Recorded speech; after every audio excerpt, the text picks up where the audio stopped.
What information do you use to base your IFSP outcomes? Is it information that was gathered directly from the family during the family assessment about their interests, their priorities, and their day-to-day life? Maybe you're looking at observations that you've had of the family's functioning in their home and community settings.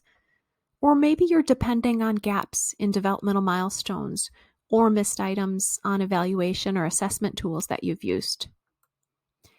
When a child's referred to the Birth to 3 program, we start to gather a variety of information. All of it is important and helps us make decisions, and it's for different purposes.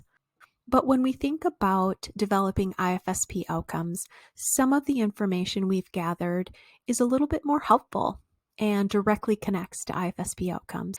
Some of the other information was more useful in determining eligibility or for other purposes. So think about the types of information you have and what would be considered in context. What do you know about the child's engagement in their family? What do you know about their interests and their daily life, their daily routines? What about their priorities and their child's participation within the family? All of those things would be considered in context and lead to functional participation-based IFSP outcomes.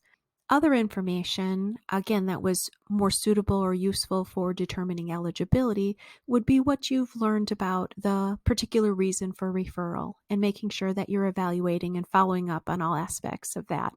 The information that you've learned about gaps in the child's development or particular skill sets or missed items on evaluation tools. All important and helpful information to give you a baseline or a picture of the child's functioning, but not always as directly impactful when looking at participation-based IFSP outcomes. Oftentimes, when we have more information out of context, again, information that we've gathered from our evaluation tools, we then tend to have to find where that fits in the context of the child and family's life. So perhaps there is a missed item on an evaluation tool.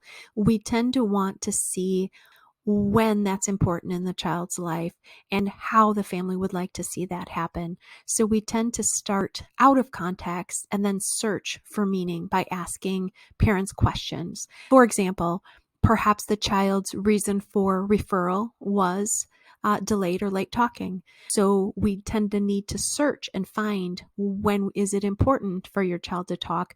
What would it look like if they're engaged in communication with others? And so we're starting from a place out of context and finding context.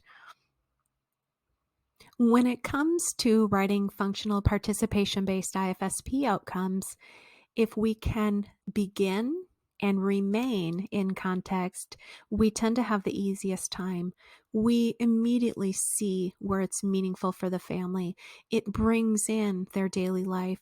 It shows their interests and how it will help the child participate and function in a way that's meaningful for the family. So what does it really mean to begin and remain in context? What we're getting at here is thinking about and drawing from all of the rich information you've gathered through the family assessment process.